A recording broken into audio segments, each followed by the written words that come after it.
Hey everybody, welcome to Plant-Based Tourguide podcast with your host, Mike Knight.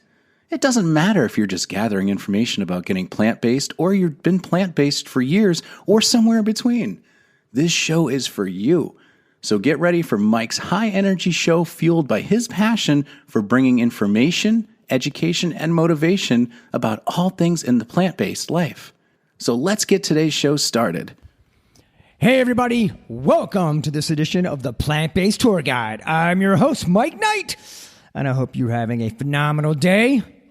Life is going very well for you. Hey, I want to start off with one thing and say thank you to just people that kind of sent me messages and all when they saw what I had posted kind of out there on Facebook in reference to actually my son and just going through something he was diagnosed with type 1 diabetes. And he's doing very well with it. I'm happy to report. It's just definitely a life shock, a life change. But, it's another reason, because people in that community were willing to spread the word and spread information. I've been learning how to deal with this and how to help my son. And now I'm getting involved, in that area as well to give back.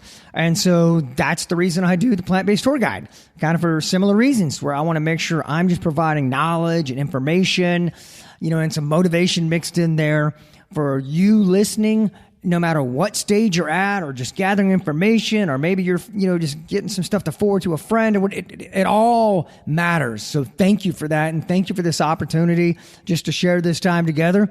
So today, we've got a great show. I tell you what, we've got my friend Dawn. And I say my friend Dawn because I'm going to tell you, when you listen to talk with her, Dawn is just one of those people that it doesn't matter how long you've known her, literally talking with her, you feel like you've known her all your life. And that's literally, you'll hear how our conversation goes and all like that. And I had met her, probably about a month or so ago at an event that she sponsored. We'll get into that. But she has just, tremendous amount of knowledge, tremendous amount of education to go along with that. And incredible cook, chef extraordinaire, wrote a book. All right. Again, spoiler alert. Awesome book that's already even, out there that got some big names in the industry, even, trumping up her book on their list. So that is awesome. So happy for her. She deserves it. And you'll hear her story. You hear her story and even her big sacrifice or almost sacrifice, if you will. The stand that she took on principle. And I applaud her for that. And it's awesome.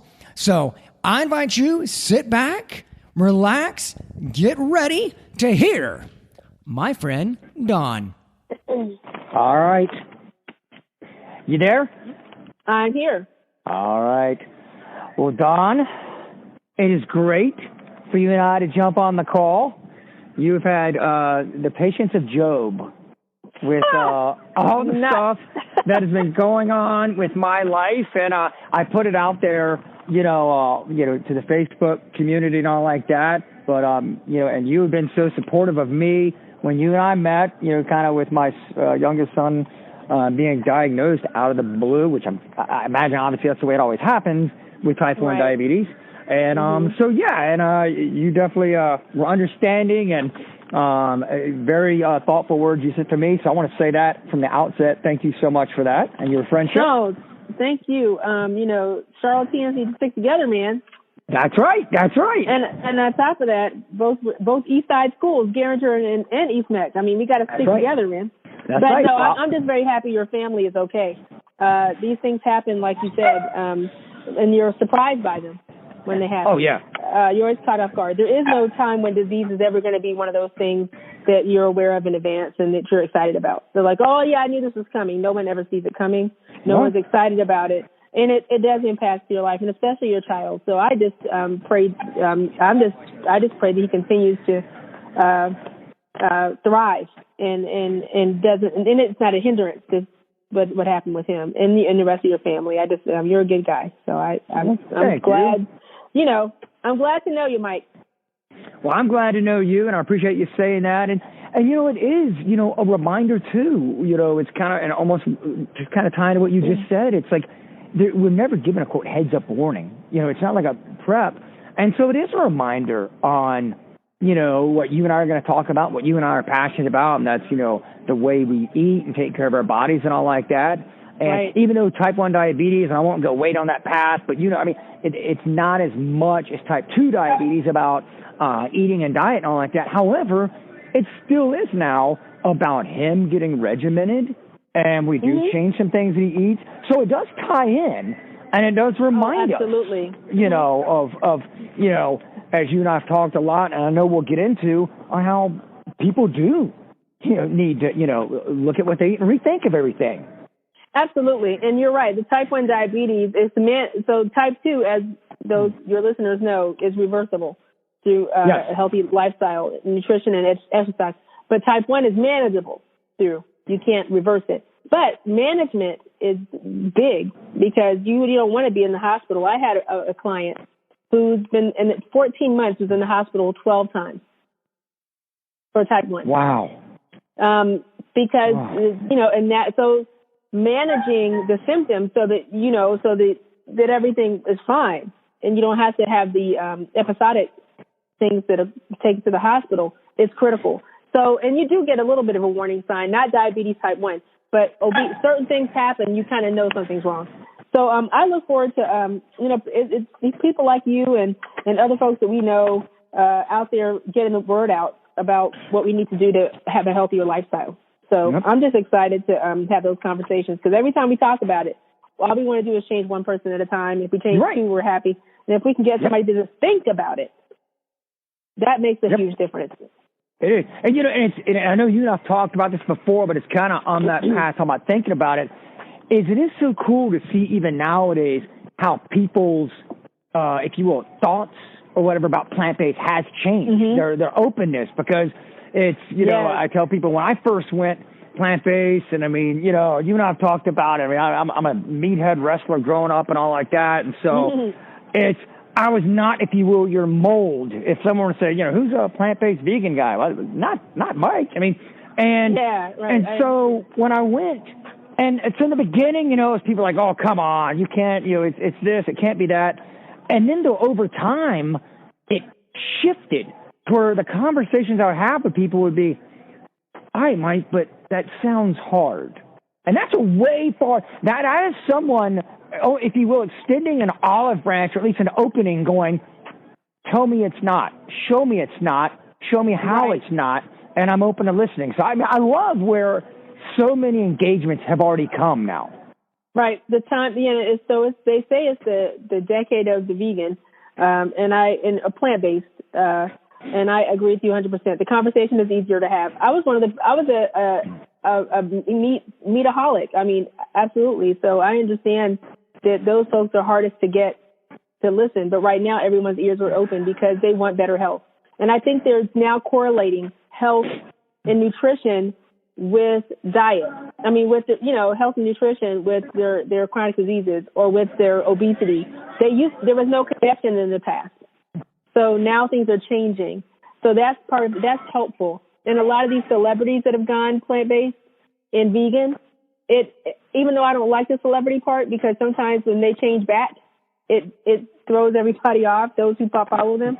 But it opens the conversation up more. Oh, Beyonce's doing what? So-and-so's doing what? That people listen to them. They're influencers. So we're in a very good place, plant-based movement and vegan. We just need to keep doing the work, and I think people are definitely, like you said, very open. The conversation is very different for me, even from 2 years ago. People. Yep. No, you're right. All right, well, let's do this if you don't mind, because I always love knowing, and love hearing everybody's story. So do you mind kind of a recap, kind of your story, if you will, from a meataholic to a plant-based person, kind of what that transformation was like for you? Yes, and I was a meataholic business entrepreneur doing catering and food. And oh my gosh!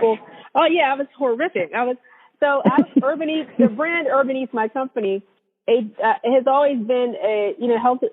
I thought I was doing healthy food and eco-friendly, environmental friendly business.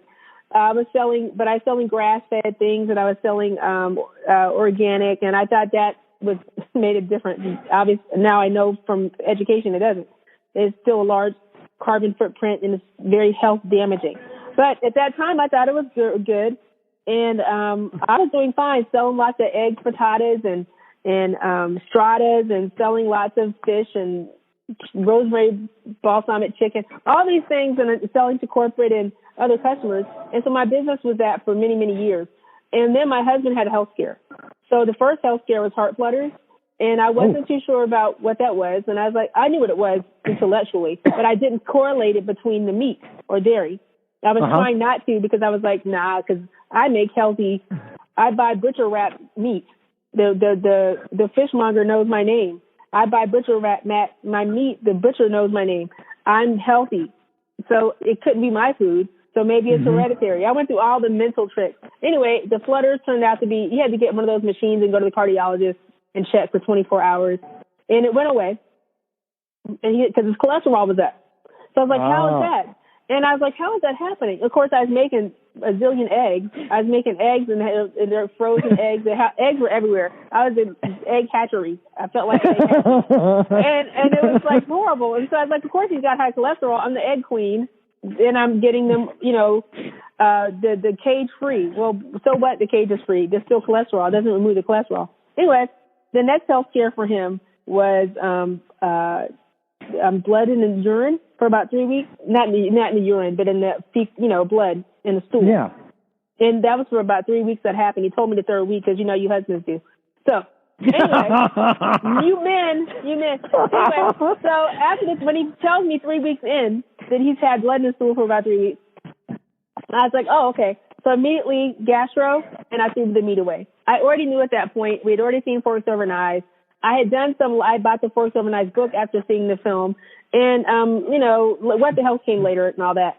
But I knew immediately and instinctively that even though I was trying to avoid it, and I think part of it was because of my business model, because I sell meat and dairy, and I was selling it, and I was in a successful business, maybe I didn't want to deal with it.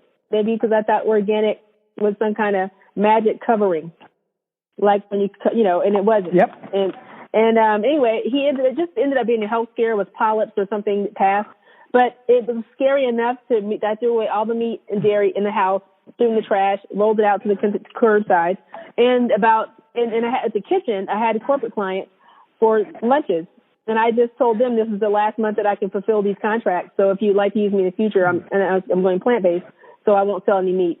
They wanted to do pescatarian, and I tried once with one of the clients, and I said I just cannot continue to sell this because I know it's healthy grading, and it's not, and I can't do that and take your money. I can't do that. So I lost over 90% of my business in 30 days. That's commitment to something you're passionate about and a belief. I mean, kudos to you, because you know what?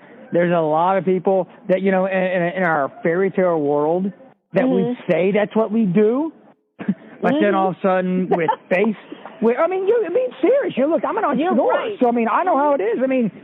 It's we can always get on a stand. I can get on a stand right now and talk about some stuff, but sometimes, in life, when all of a sudden push comes to shove, like, oh, by the way, there's going to be consequences. You're like, okay. So anyway, not to derail you, but kudos to you, because that is awesome. Yeah, it was rough, but thank you very much. But I think when you care about your family, you have to care about the human family. And the animal, you have to care about everything. We're all an earth. We're a family on this planet. We share it. So we should be concerned about that. So when I thought I would get recycled this and, or eco-friendly that, I wasn't thinking of the entire footprint that I was leaving. Being a part of, I went to the Cornell has a whole food plant-based nutrition certification program. That's what turned me around. I took that about a week after my husband got the notification about the polyps or whatever that was. When that happened, once I took that course, my education was rapid. I just began to How Not to Die, heart disease, Esselstyn books, trying to study. I just immersed myself in study. Then I knew I couldn't sell it because what kind of person would I be? So it wasn't, I don't think it's that.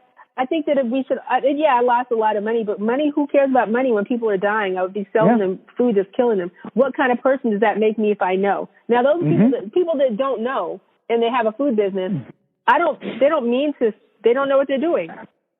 But once you know, I could no longer sell it. I had people that told me it's crazy and I could just have vegan options and just sell meat. Why would I do that? That would be terrible. So I didn't. Yep. So after about a year or so, the same customers came back, like hospital systems. I had a couple of hospital systems as customers. So they came back as the dietitian side of the business.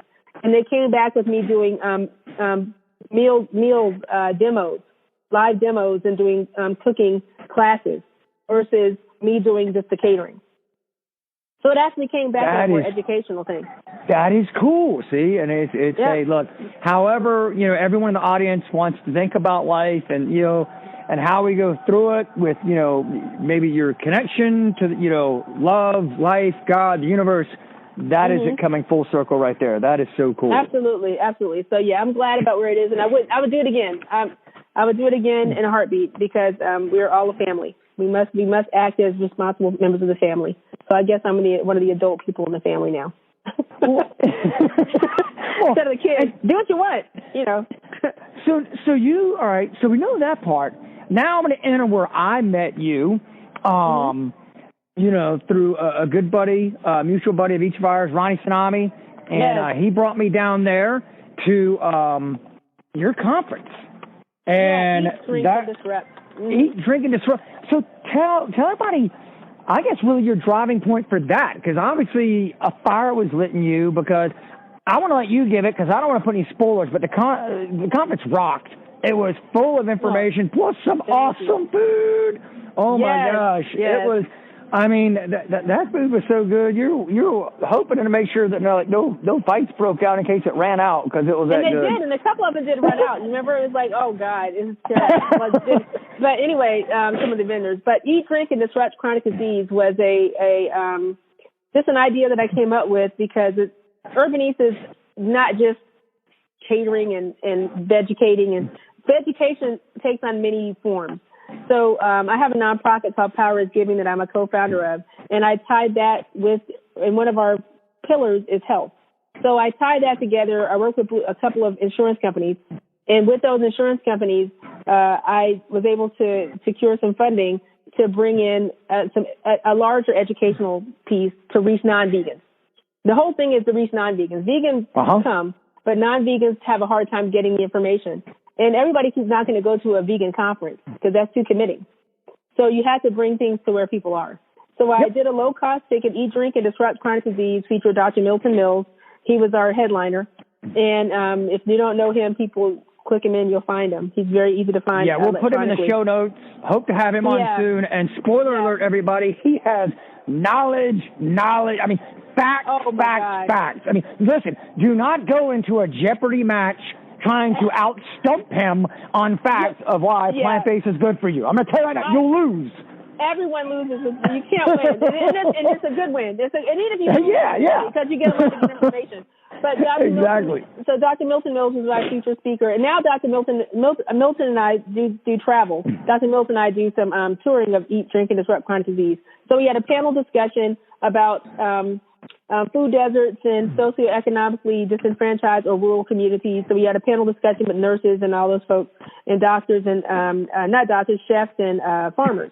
And then we had vendors that were all vegan, and we had vegan vendors, tongue twister, and we had Chef G.W. Chu out of Oakland, who's got this great restaurant called the Veg Hub, and he has manufacturing company, and he does a product called Better Chew, and it is he was awesome, delicious. Yep, he was awesome, and his food rocked. Awesome. He has vegan, and some of the meat alternatives I don't like, because they're highly processed. His proprietary way that he blend of things that he does and how he makes his product is patented. His product is so delicious, and it's only 5 ingredients in each one of his product lines, 5 or 6. Wow. And that's when you look at a package of vegan or a package of regular meat that's frozen, you better look at the package. If it's got 6 or 7, more than 5 ingredients, you should put it back. So I brought him too. And then we had a great crowd, good diversity of age and race and everything. All the things you want. It looked like the world. So I was very proud of it. And we'll be doing it in 4 cities next year. Nice. And this year. That's right. It's 2020. That's right. It's 2020. Yeah. It's 2020. Happy New Year. Because you just got out of New York. Was the last one? We did Eat, Drink, and Disrupt New York. We're doing Eat, Drink, and Disrupt 4 cities, and we're doing historically black colleges. We're doing a small mini tour with them this year also. Nice. And, now let's talk, because I know, and you just mentioned it when you were talking, and it was an important theme, and I want to get more information out about it. If you could describe, for some people that are maybe new to the term, food deserts, right? What that is, because I know that's something, and you and I talked about it at length, and I told you too, as a matter of fact, a while back when I had David Carter, the 300-pound vegan, on. He's also, that is a focal point of his mission. And so if you don't mind, I'd love for you to talk to the people about food deserts and what's going on there. So food deserts are a federal classification of a community where there are no there's no fresh fruits or vegetables, or no grocer where there's fresh fruits and vegetables. So you have rural food deserts, and then you have urban food deserts. Urban food deserts within a mile, and rural food deserts are within 10 miles. So if you don't have a grocery store or a outlet that has fresh produce, fresh fruits and vegetables within a 10-mile radius in the rural area, that's considered a food desert. If you're in an urban area within a mile, I think that's even a stretch. If you're in a rural area, you're not going to go 10 miles and walk in to get some bananas.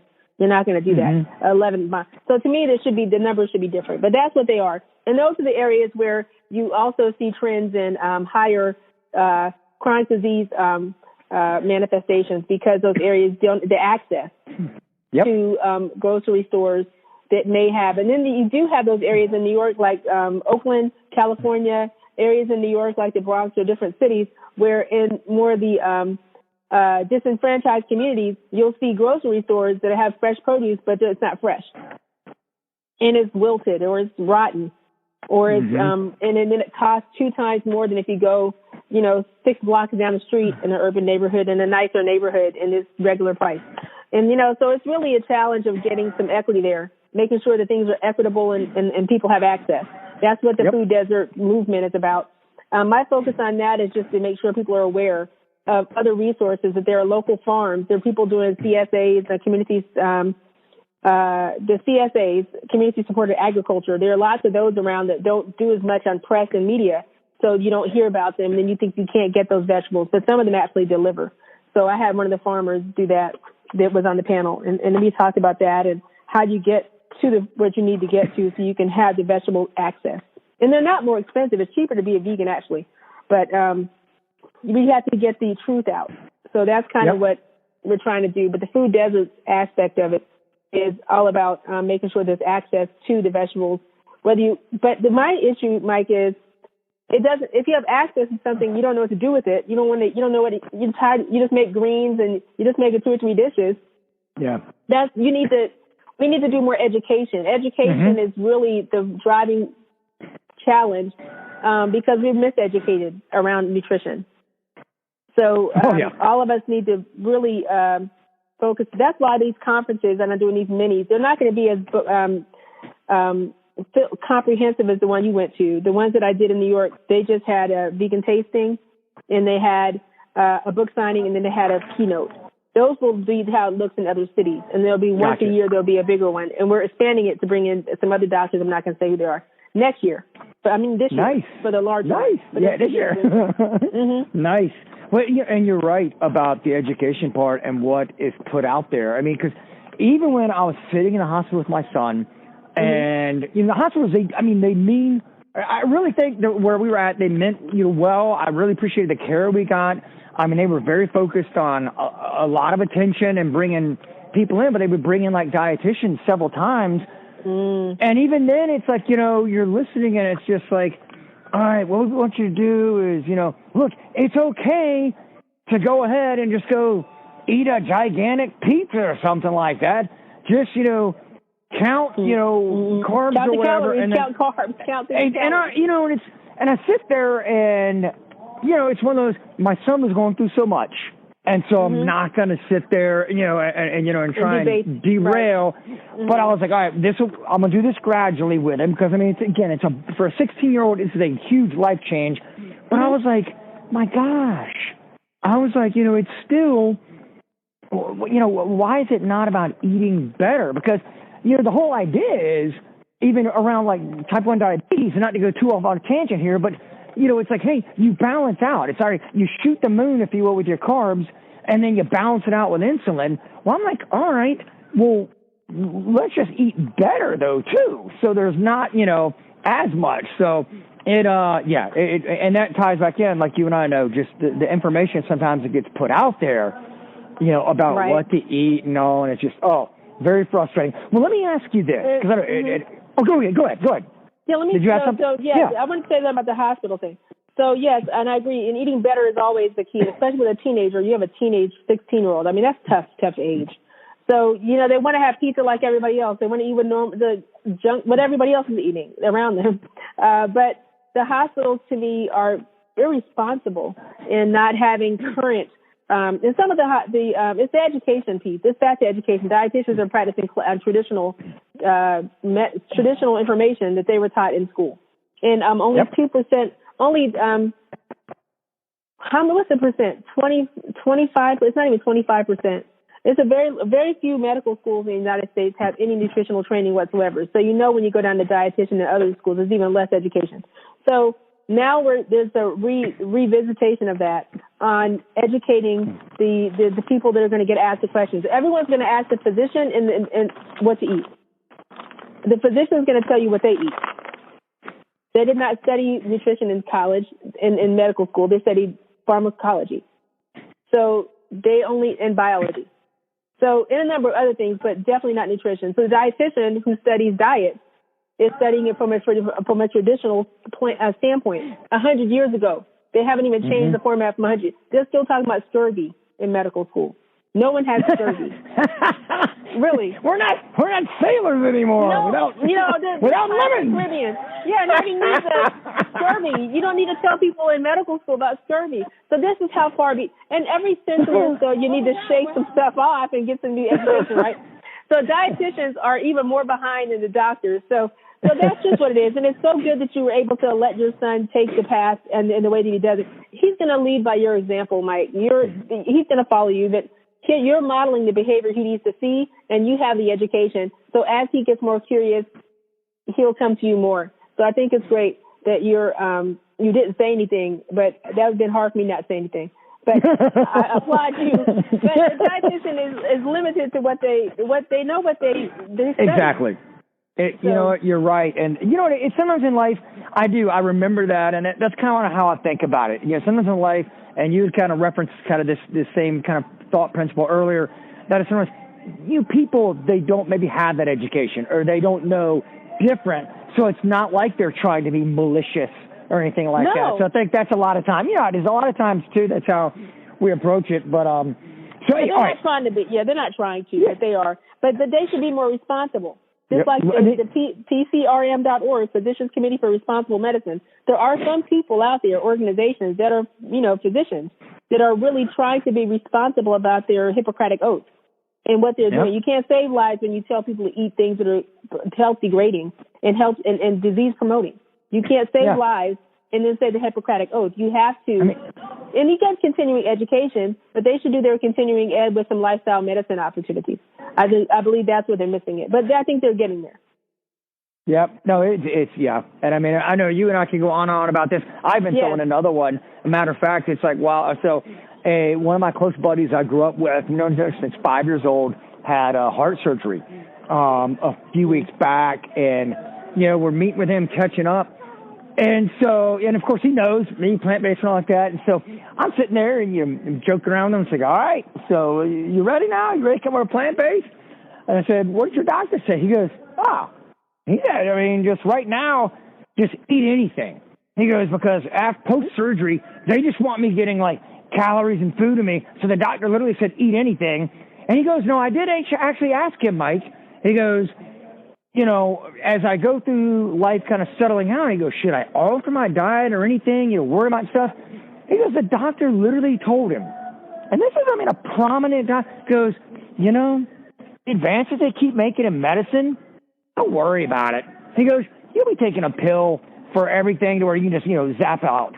And I was just like, oh my gosh. And that is still the thought. That is truly scary. But it's the reality. Someone just had artery moved from their leg to their chest or a stent put in and in front of yours, and now they're eating whatever they want. That makes no sense. Yeah. There's no, so then because they're a cardiologist, who questions them? They're specialists. So nobody has to say anything because they're board certified medical physicians. So, but that doesn't mean that they know that. Many of the doctors have heart disease and cancer. So because some of them aren't practicing health, they're not making the correlation between nutrition, the critical correlation between nutrition and diet. Even though there are many, many studies, over 6,000 studies that support it, they're not looking at that. They're not looking at it, but some of them do. So I applaud the 16,000 or so that do, and they're all a part of the Physicians Committee for Responsible Medicine. So those are the people I look at, and it's very sad. I had a person today. I have Kickstarters beginning of every year. I do a Kickstart weekly meal prep. So one of the clients that came in today, a new client, she came in and had a heart attack, and she was sent home for pneumonia. And when she was having a heart attack, it was in her main LAD vein, main artery. And she ended up getting two stents. And her doctor told her to just eat low carb and low calorie. And then they had to go back in and clean up the stent because she filled up the stent again. Oh my gosh! So she filled up the stented, but the doctors. So she switched doctors, cardiologists, and this particular cardiologist gave her the How Not to Die book by Dr. Michael Greger. And they didn't give it to her. They told her. This particular cardiologist told her that she needed to change her diet. Her cholesterol numbers were horrible, and that she's going to die. So she gave her How Not to Die by Dr. Greger as a reference that she needed to go by. And then she got something else from someone else from her that doctor told her she needed to go plant-based. And then she came to me, and now she's changing her life. But again, she has 2 stents, and she filled up the stents and had to get them cleaned out again. Oh my gosh. And the cardiologist at that point, the one who told her to eat anything, is the same doctor that said, we need to clean these stents out. And the hospital sent her home with a heart attack with pneumonia. Jeez Louise. Diagnosis. So these are some things, tragedies. We could go on that, but the thing is, the good news is there are a lot of people like you, myself, Ronnie, Dr. Mills, Dr. Williams. There's so many doctors out there and medical professionals and people that are just enthusiastic about changing the way this planet deals with the footprint of carbon, changing the way we deal with our family's health. Genetics is not a hereditary diseases and genetics is not doesn't mean you're going to get the disease because your aunt had cancer. That you don't, and your cousin and your mom. That doesn't mean anything. That means that your markers are higher, susceptibility might be higher. But if you don't eat foods that trigger it, and you don't eat anything that promotes it, it won't turn on. It's like a light switch. It will never get turned on. Thank you so much for saying that because I think people need to hear that more. It wasn't until really I started going on this path trying to, talk to people like you and educate myself and learn that I learned kind of what you're saying. For instance, people don't realize quote, cancer is, quote, in us and has to be, inflammation and something setting it off. We don't catch cancer. It's not like we catch it like a cold or something like that. But people think of it that way. Oh, my God, you got cancer. No, you didn't just get cancer. It took about 15 years to metastasize. You've had a progressive disease that progressed while you were eating it into more strength. You ate it into strength. Exactly. You fed the abnormal cells that made them double and triple and made your other cells you guys was overrun because you kept feeding the abnormal cells and you kept promoting. So it's people, but you're right, Mike. People think it's out of nowhere. Well, on your point too, is that what I love that you brought up is that people got to understand. All right, because everyone's always going to throw out one example.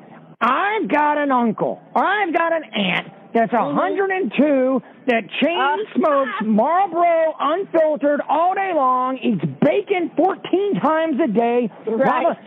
Look, I tell people, listen, and I tell people, look, I get it. You can understand. They are an outlier. I mean, they are just accept it. They're an outlier. Do you really want? It's like anything in life. If we want to roll the dice on our life and our health and our safety, do you want to put your chips on the spot that has a 3% or 2% chance, which is what those wild outlier aunts and uncles are? or the other 97% that is fact shown you better eat right. And so I tell people, look, don't roll the dice and sit there and hope. You're the one that can sit there and drink, gasoline all day long and it'll never mess you up. I mean, it's like, look. Yes, exactly. But again, those outliers are rare. And they're also normally those same people that have the ability to eat the bacon and smoke and sit there, and they usually have Alzheimer's. They're usually going to have some other chronic disease. Yeah. So they may not die, but they're not having a high quality of life, if you will. And that their quality of life should matter to you. I'm over 50, so the quality of my life matters to me. So the quality of life should matter to someone as we at all times. But as you get older, just because you can do it doesn't mean you should. You're going to end up with some other disease like Alzheimer's or some kind of dementia, because you're feeding that, something's going to trigger off. You may not. So good for the ones that are outliers, but those outliers are not outliers without any kind of medication. 9 times out of 10, they're on some kind of medication for some other stuff. True. And they won't die in their sleep. That's some natural death. They're going to have a heart attack or something's going to happen to them. Sadly, some chronic disease will befall them at some point. They just won't go naturally into that night. And I want to go naturally into that night. So I'm looking for that. Me too. Me too. All right. So look, I think by now I'm pretty convinced. For any of our first-timers, our newbies, and people listening, I think we've convinced them. There's something to this whole plant-based thing. So, for the newbies, what is general advice kind of out of the gate? And granted, we're going to share, I'm going to put out there definitely your website for everybody, because you got a lot of good information and things you do, and your cookbook. And so everyone check out your cookbook, because your cookbook I love, and not only focuses on great, meals for you that are plant-based, but also how to save your budget. So I want to make sure people know that, because you approach it from different angles as well. So with all that in mind, what are just some initial tidbits you give for some of the people like, all right, look, you want to start, here's how you take that first step. Well, so the first thing I would say would be, if you're one of those people that haven't had anything happen to you that makes you jumpstart, then you're going to have to take smaller portions off the plate. Make your portion smaller of the meat and the dairy, and do a weekly progression of that. Like, just try to do a weekly progression. Maybe you have 6 ounces of chicken on your plate. Try then do 4 ounces, then do 2 ounces, and then increase, while you're making that smaller, increase your vegetable and grain on the plate. So you're swapping out. So you're not missing anything. So that's a good way to do it for those who just can't quite let go. For those who have addiction to dairy. I love it. Yeah, but that's because you can't. Everybody's not a deep dive. I'm gonna jump off the board into a concrete, if maybe possibly a water, but I'll do it either way. I'm one of those free falling type people. But everyone's not that way. So that's a good way. And another thing for the dairy, you're gonna have those folks who are addicted to dairy, which isn't addiction. It's the same part of the brain that turns on addiction to anything, is the same thing for cheese and dairy. So they're just going to have to swap out for plant products and do the vegan. So I like certain ones. Some don't taste good. Daya is not my favorite. I like BioLife as a good swap out as you're transitioning, because I don't think they should stay with that junk food vegan stuff. But it's a good transitioner. So BioLife has a very tasty product that tastes as close to regular cheese. Follow Your Heart isn't bad.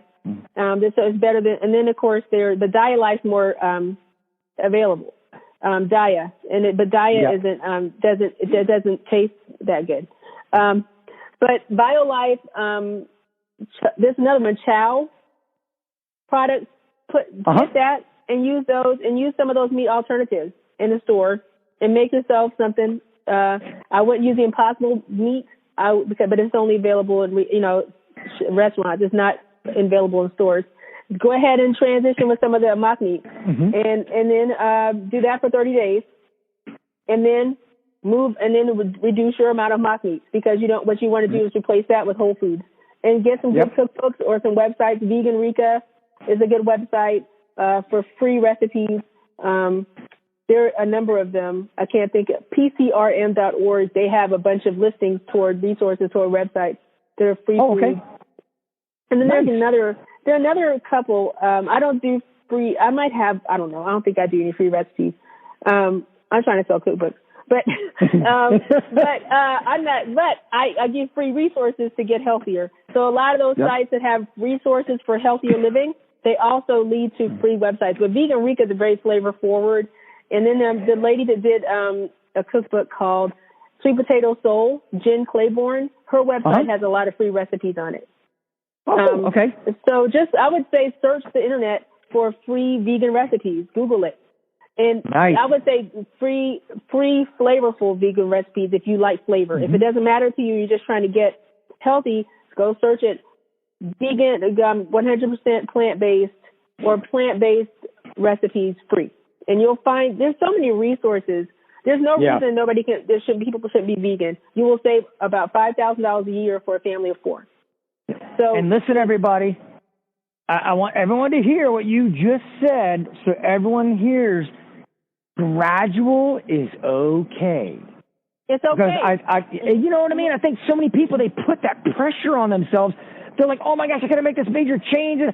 Listen, gradual. Because I agree with you. Everyone, we develop, if you will, at our own pace. Because I tell people, some people, look, you've been eating a certain way for 20, 30, 40, 50 plus, whatever years. It's not always that easy to sit there and just make an about face. It's not always that easy to be, just whip, the emergency brake in life and flip-flop in the other direction. Fine. Gradual. So I'm so glad you brought that up. It's good for those who are not in disease to take the slow road, for the journey. True. But if you are in disease, you need to make an about face right away, because you may not have another chance. And what you're doing is you're increasing your risk factors every time you put a piece of meat or dairy on your fork. So for those in disease, you should do an about face. I don't believe that they should take a slow route. I believe they should do an about face, and then whatever cost it is, make the conscious decision to find a why that makes them stay. But if you're not in disease in any way, you don't have any diseases, in disease, then to take that journey, take that slow walk, do whatever you need to do so you don't falter back on it, because this is it's a long-term commitment to lifestyle change. It's not a diet; it's a lifestyle change. Wow. Well, I tell you what. See, as always, you and I start talking, and time flies by. I know we're gonna have to have a round 2. We're gonna have to have a round 2. Absolutely. But for right now, just throw it there real quick. Where can people, get your cookbook, look at it? Where's the best places to follow you and get in touch with you? Okay. So, urban-eats.com. I'm sure you'll put that in the something tagline or something. Urban-eats.com is a good place to find my information. My book is widely available. Amazon will ship it to you, and you'll get it. If you're a Prime member, you'll get it in like 2 days. Nice. And Martha Stewart and Mike, weirdly, I saw that Martha Stewart has it on her page. I was like, what does Martha Stewart do with my book on her page? So Martha Stewart. Yes, it's so that weird. Is so cool. I was like, it said flavor my plate deals on Martha Stewart. I clicked on it, and then said Martha Stewart, she pulls certain cookbooks, and she pulls her team pulled mine. So you can go to Martha Stewart, and she'll link you to my book too. I don't know how. That is so cool. But it was really cool. So you can go to Martha Stewart. You can go to Amazon.com. I do sell the book on on my website, but that makes me have to ship it, and I'd rather not. So gotcha. Get Amazon. They'll ship it for me. I love what Amazon does. So easy. They make it easy for my life. So that's the best way to do it. And urban-eats.com, you'll find me. Instagram handle is urban_eats. And Facebook, I have Urban Eats, and I have, you'll find me there. Just click my name. It'll work out. So I'm just They'll all be in the show notes. Keep doing what you're doing, and I appreciate your time. And I appreciate what you're doing, getting the word out, because it's really about us communicating with each other and getting people to just listen to the ideas and the possibilities of a thriving life that doesn't involve medication and chronic disease, because the top ones are all they're all foodborne. So, and there's research to back that up, tons of it. And on my site, I have some of that. It's all there. It's possible. So thank you so much. Thank you. Thank you for your time, your generosity, your friendship. I know we'll circle back. I know you and I, we'll be staying in touch, and I'll be releasing whenever you announce places you'll be posting that also out there for everybody. So Hey, look, Yeah, I'm doing thank some you deals so with much Lowe's, again. I'm doing some deals with Lowe's Foods. I'll keep you posted on that. Nice. Okay. All right. Well, Miss Dawn, thank you so much. Thank you. All right. Bye. Bye-bye. All right, everybody. Starting off, Dawn, thank you so much again for coming on the show. You are a rock star, and I will definitely have you back on again, like we said there, because there was so much knowledge that you have, and you and I get to talking, and it's like, all right, we need to, you know, we got a whole laundry list of things we could talk about and bring to people. So we will definitely schedule another one. But thank you so much again, you know, for your sharing. And I mean, and what a story she had. I mean, again, when you talk about really taking a stand, because, you know, not a lot of people in life are willing to take that stand where she risked, like she said, she lost a lot on the, you know, on the quote, the business side, the financial side, 95% of her clients. I mean, when she took a stand though and said, you know what, this is what I know is right. And I know there will be, quote, what some people call, quote, consequences, you know, for taking this stand, but I'm going to do it. And she took a stand on faith, and then you see how everything worked out. And now here she is, you know, really living, you know, the knowledge and education that she, you know, gives to people, and she lives it through food and creating food and her cooking demonstrations. Everything we're going to have, you know, in the show notes for you. I mean, you know, like I said, she's got that book out. Martha Stewart put it out. How about that? How about making the list for the Martha Stewart? That's cool. Very cool. And, you know, and just listen to her and, you know, how she educated herself. E. Cornell, you know, a lot of y'all know about that. If you don't, you know, I'll put a link to that as well. A great educational course you can take to really immerse yourself in the knowledge of plant-based. And so, man, we covered a lot. That was great. Well, listen, I want to thank all of you again for tuning in. I want to thank you so much for the feedback and the emails that you send in. Mean a lot, and also get a lot of information. And, you know, I get a lot from some people, you know, hey, how about this person on there? And even connecting me with someone to bring them on, and that's awesome. Or people saying, hey, I'd love to hear more about X. So please, send them all in. Everything, as you know, is Plant-Based Tourguide. Plant-BasedTourguide@gmail.com for any emails. Facebook group is Plant-Based Tourguide. If you could do me one favor, if you think about it, because again, I want to keep getting this bigger to reach more people. And, you know, I figure a lot of the stuff out as I go. And one thing they've been telling me is, look, you need to strive to get more, you know, iTunes reviews. So if you could do that, it takes you a second. That would be a huge help. You know, if you could give me some iTunes, go to iTunes and, you know, just give a review there. Would really appreciate it. It would mean the world and help me get this message spread to more. Hey, I look forward to hearing from you. I look forward to seeing you next time. Thank you so much for tuning in. Thank you also for a lot of you that forward this on. I know a lot of people, you know, I could see where they forward on the podcast to others, to friends and all like that. And they, you know, some of you I know, I appreciate it, repost to your Facebook page and stuff like that. I can't thank you enough. Thank you so much for just helping this grow and giving me this platform to just, you know, live what I love doing, which is spreading knowledge and information and motivation out there to people. Thank you so much for that again. And everybody, don't forget to live Pure Vida.